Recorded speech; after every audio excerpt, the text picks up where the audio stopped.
Le, le volume horaire hebdomadaire concernant l'incubation. Pardon, j'ai mal entendu. Le volume horaire Horaire hebdomadaire vis-à-vis de l'incubation. pour Ça- les personnes qui sont incubées. Exactement. Ouais. Eh ben je répondrai, peut-être que ça va vous rassurer, il n'y a pas de limite. Donc le porteur de projet a un règlement intérieur qu'il doit respecter. Et dans le règlement intérieur, il n'y a pas vraiment une limite de temps. Il n'y a pas une limite de temps. Donc, parce que, pourquoi? On a des universitaires, on a des indépendants. La plupart des indépendants, c'est eux qui s'intéressent à l'incubateur. Donc, ils ont beaucoup de temps. Peut-être qu'il a une petite entreprise qui gère pour qu'il gagne sa vie. En même temps, il travaille sur son projet. Donc, s'il va, par exemple, nous dire je vais travailler vers 17h jusqu'à 22h, on a des agents qui sont là, mais il ne va pas profiter ça veut dire de l'apport ou bien de l'accompagnateur. Mais sinon, lorsqu'on organise des séances d'accompagnement et tout, on les informe à l'avance, ils doivent être présents. Merci. Question très importante. Vous êtes où sur Alger? Télimli. Oui, alors Télimli, donc on a distribué toutes les informations, mais je peux donner un petit schéma à ceux qui connaissent un peu Alger.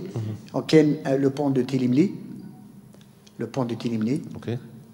Moi, je connais. Le pont de Télimli, Ok, ça marche. le pont de suicide. Je m'excuse. Mais il y a parce qu'il y a beaucoup de personnes, malheureusement. Donc, juste le pont avec, on monte à gauche, il y a un commissariat, le 10e arrondissement. Ok. Il y a une école privée, El Kendi, juste derrière. C'est Merci pas très beaucoup. compliqué.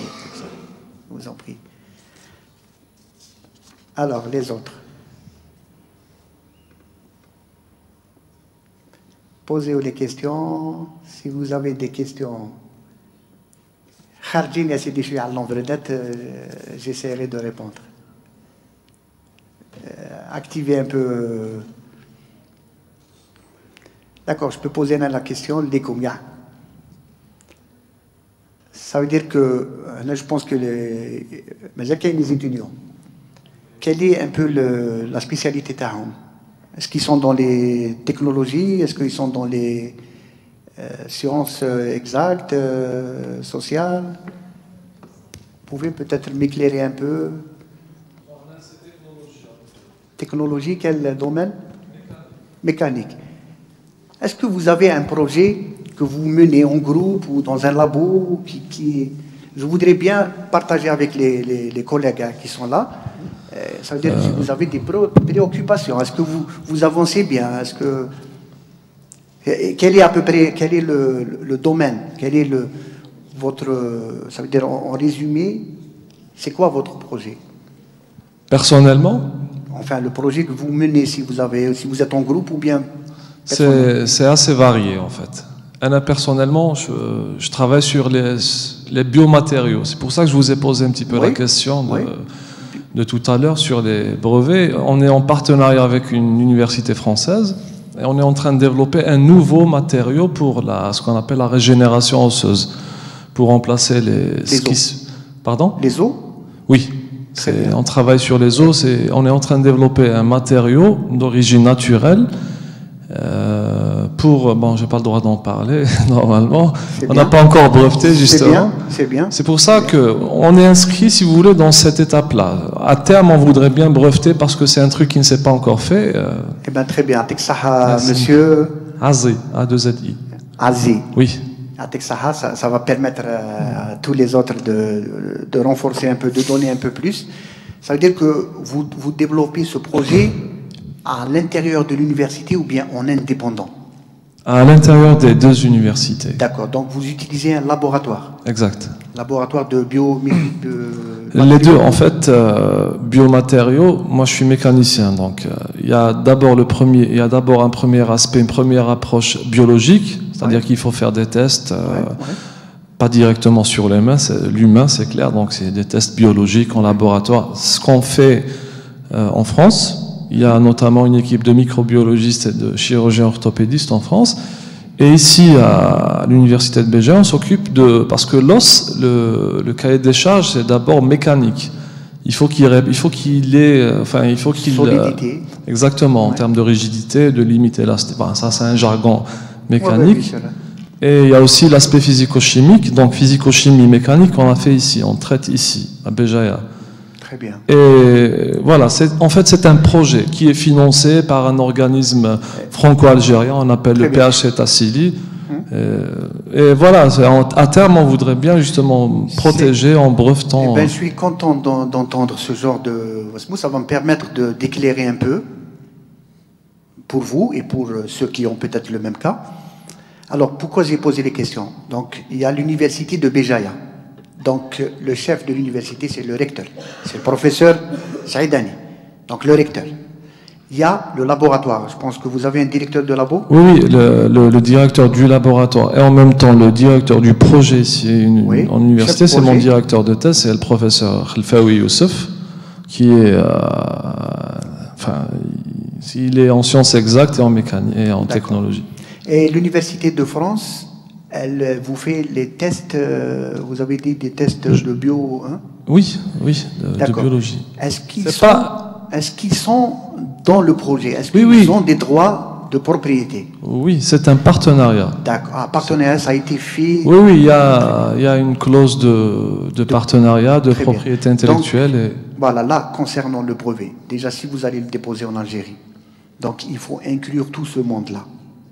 Il faut l'autorisation du recteur. Généralement, ça se fait. Ça veut dire, moi, recteur de l'université, autorise le professeur ou le docteur ou chef à exploiter le brevet intitulé. Il faut que ça soit bien déterminé. Maintenant, vous allez libérer un peu l'université. Tout dépend du contrat que vous avez fait avec la France et vous allez inclure le responsable du laboratoire français dans le brevet. Comme ça, lorsque vous allez faire brevet en Algérie, il faut l'informer, bien sûr, il y aura son nom, donc ils auront les droits et vous allez être protégé. Parce que si vous allez le faire juste au nom de l'université ou bien en votre nom, sachez que plus tard, les associés de France ou l'université peuvent se retourner contre vous. Donc, lorsqu'il y a un brevet, vous l'avez développé tout seul, chez vous, tant mieux. Vous l'avez développé à l'université, tant mieux aussi, mais il faut inclure les voilà, il faut faire attention, parce que plus tard, nous avons certains cas, lorsqu'on est arrivé à l'étape brevet, parce que, vous savez, il y a des gens, des fois, ils soumettent leur projet, et puis ils disent que c'est monsieur X qui a développé et tout et tout.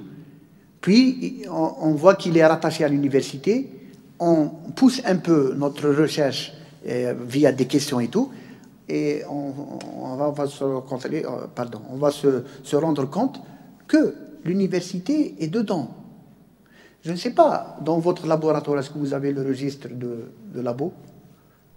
Est-ce que vous le maintenez à jour? Ici ou en France? Non, en Algérie. Oui, ici, oui. Enfin, les deux, on le fait. Le registre ADEC, des fois, il fait foi. Ça veut dire que le projet a été développé. Ça prouve. Moi, je sais que des fois, on ne reporte pas tout, mais il faut faire attention. Le brevet, il faut inclure les personnes, les khedmou, réellement. Comme ça, tout le monde sera protégé. Tout le monde aura ses parts. Et les autres labos, oui, tfadal.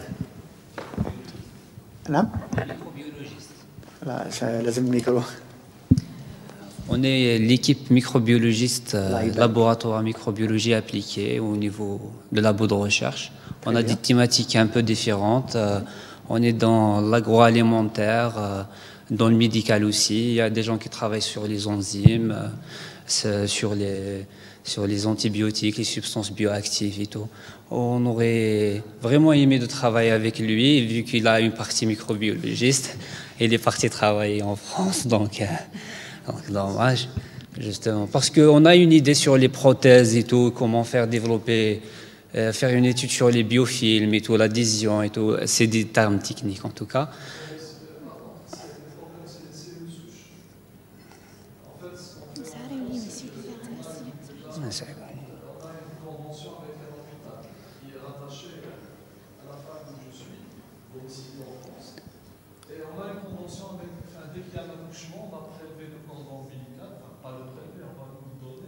À partir de là, je ne sais pas si Justement, c'est les cultures cellulaires. Même nous, on a ce problème pour...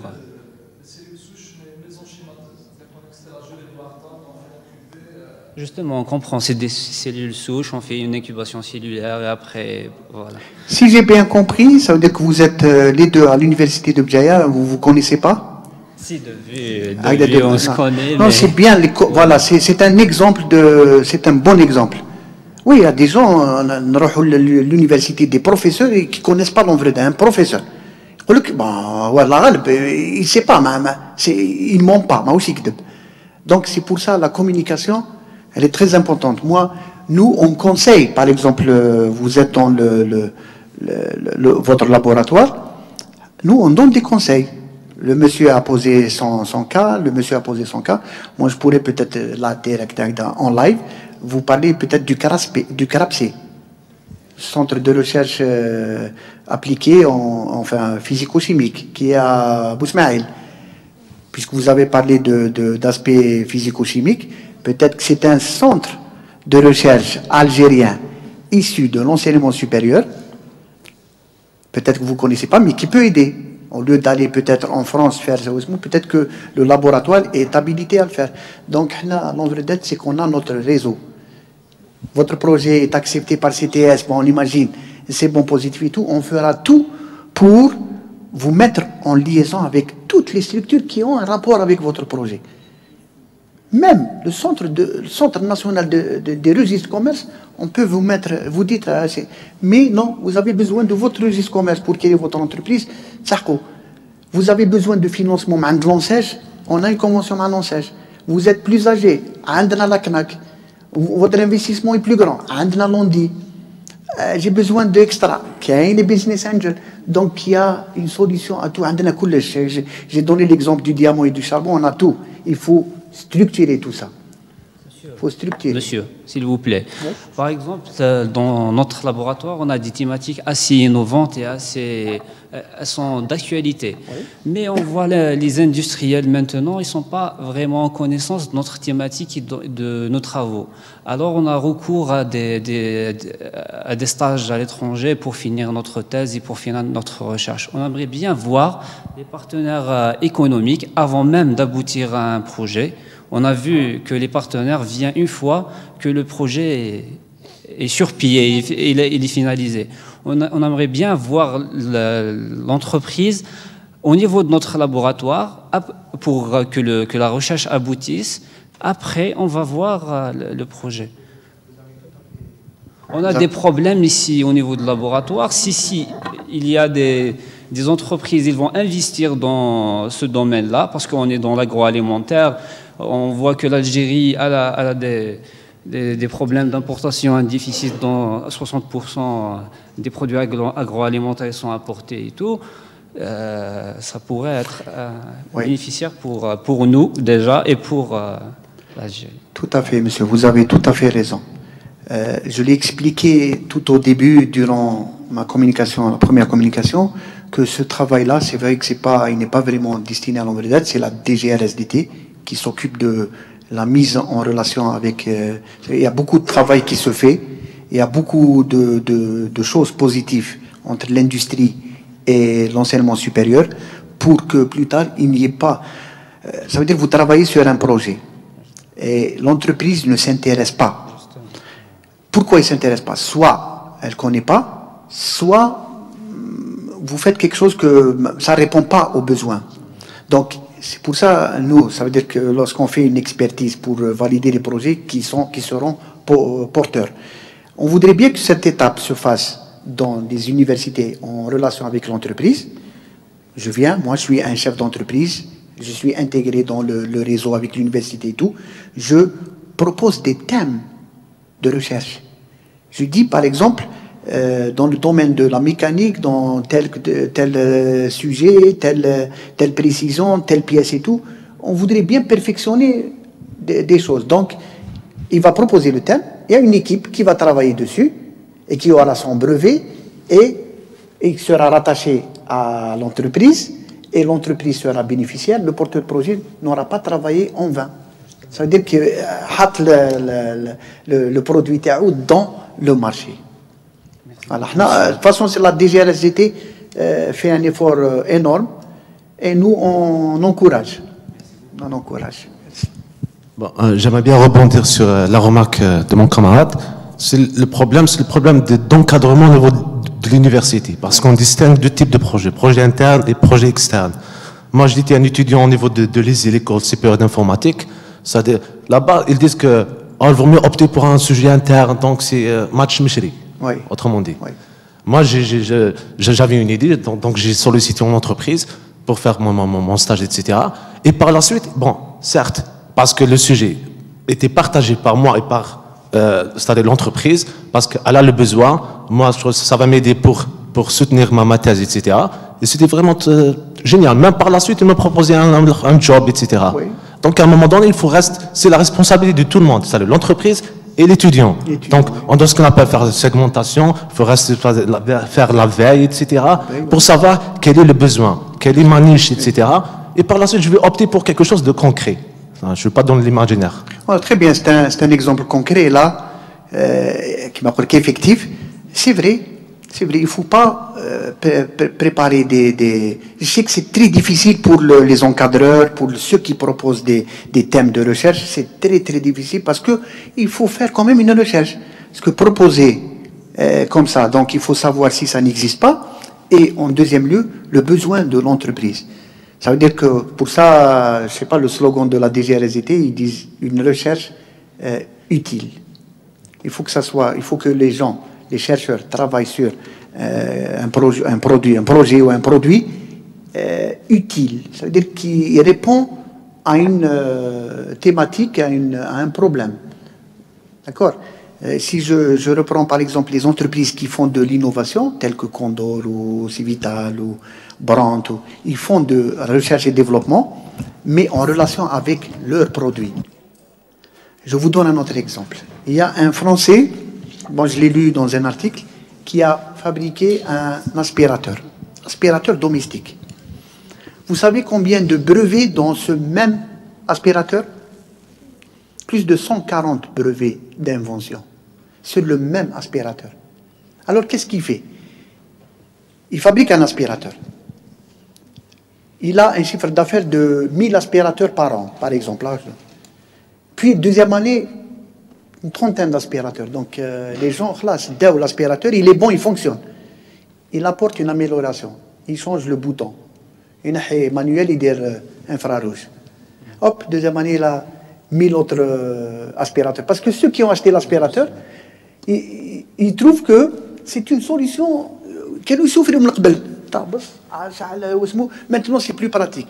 Oui, à chaque fois, il fait un brevet. 140 brevets d'invention. Alors, c'est pour ça que j'ai dit innove ou crève. Donc, imaginez de 1000 à 30 aspirateurs, vous allez dégringoler directement. Donc, il a innové, il a remonté le chiffre, et ainsi de suite. Donc, c'est comme ça c'est ça, l'entreprise, elle vit comme ça. Donc, là, on a beaucoup d'entreprises. Tant mieux, alhamdoulilah, qu'il y a une certaine qui font recherche et développement. C'est important. Donc, l'université en relation avec l'entreprise, l'entreprise propose des problèmes, l'université donne la solution et l'on vedette l'intermédiaire. Alain? Oui?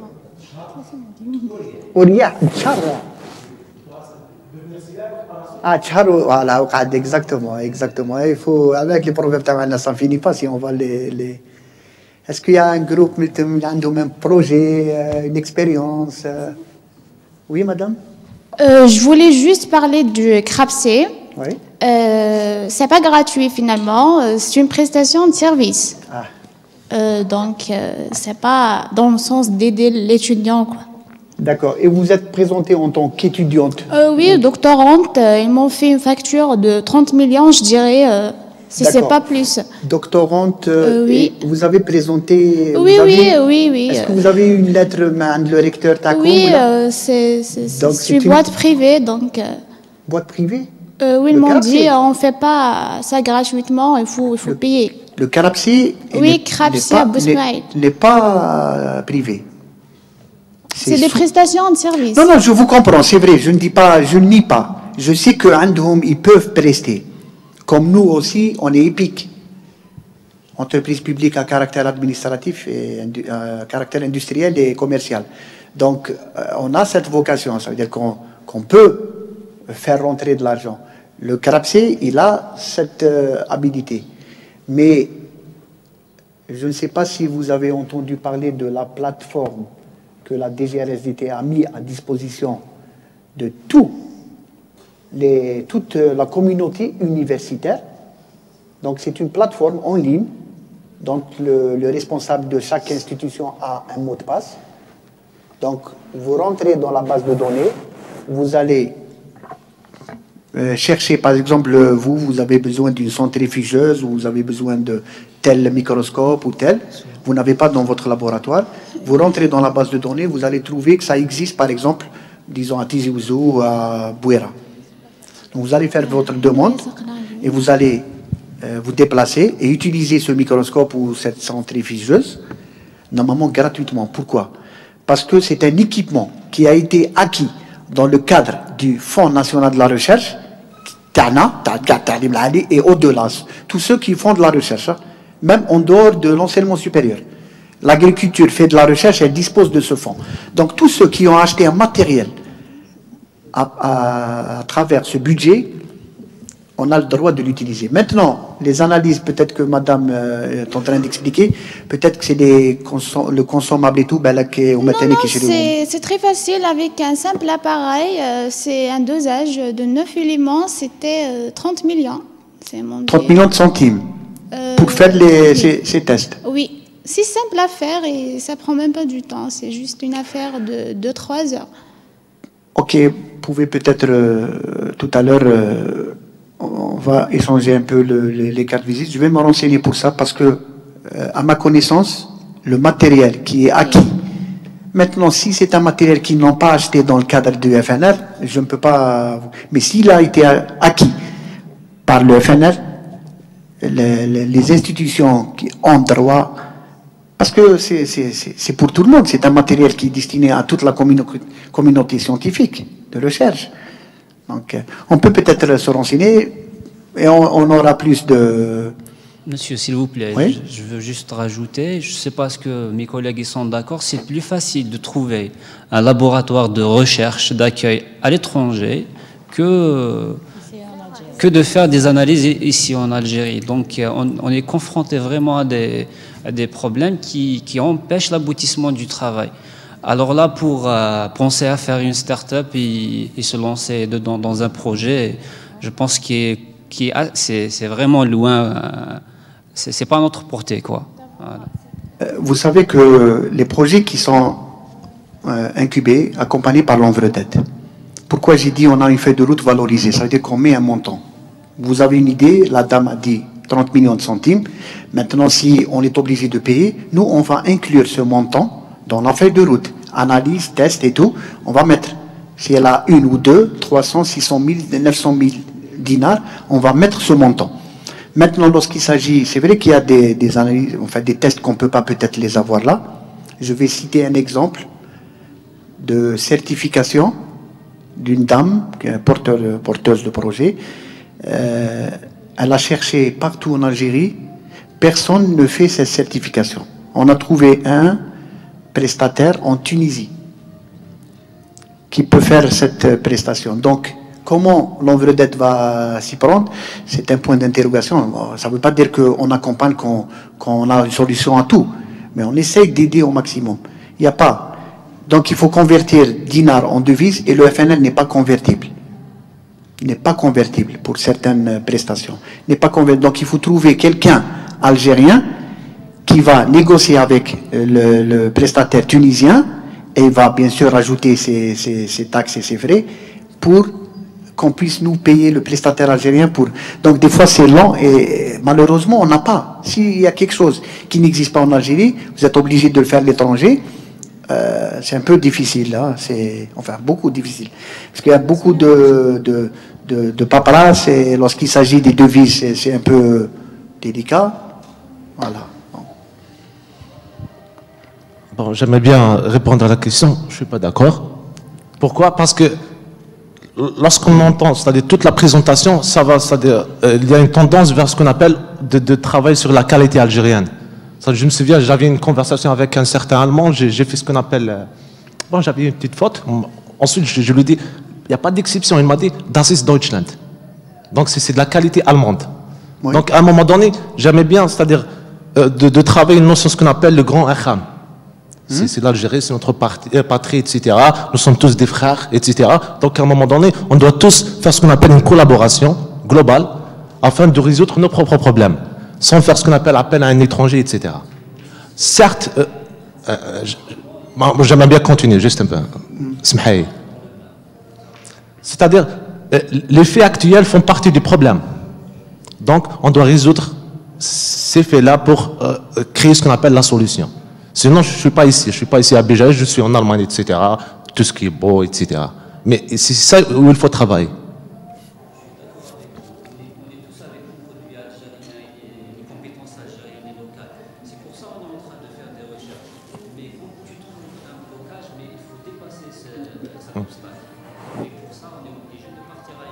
Non, non, c'est pas une montagne, c'est un iceberg. Obligé, il faut rapporter du savoir de l'étranger pour développer, changer les mentalités après par la suite. Si on stagne ici, on va rien faire, on va pas avancer. Moi, je suis pas comme vous. Non, je vais rester ici, moi je... Il ne faut pas critiquer, il a raison, vous avez raison. C'est pas... Chacun a son... Seulement, je donne un exemple.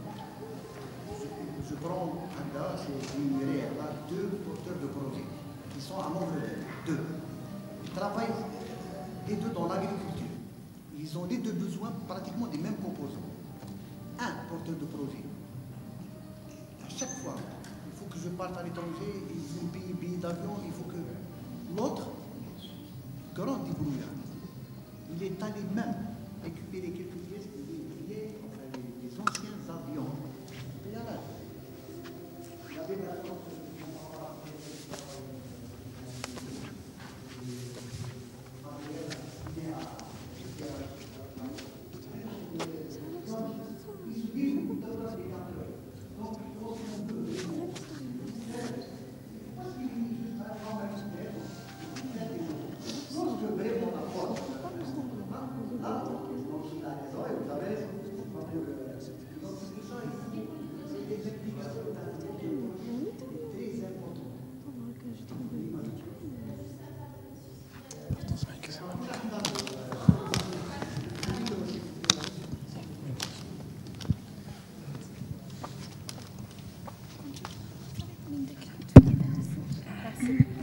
Je voudrais juste intervenir sur ce qu'il vient de dire, c'est que c'est juste pour éclaircir, je suis pas là pour me disputer ou un truc du genre.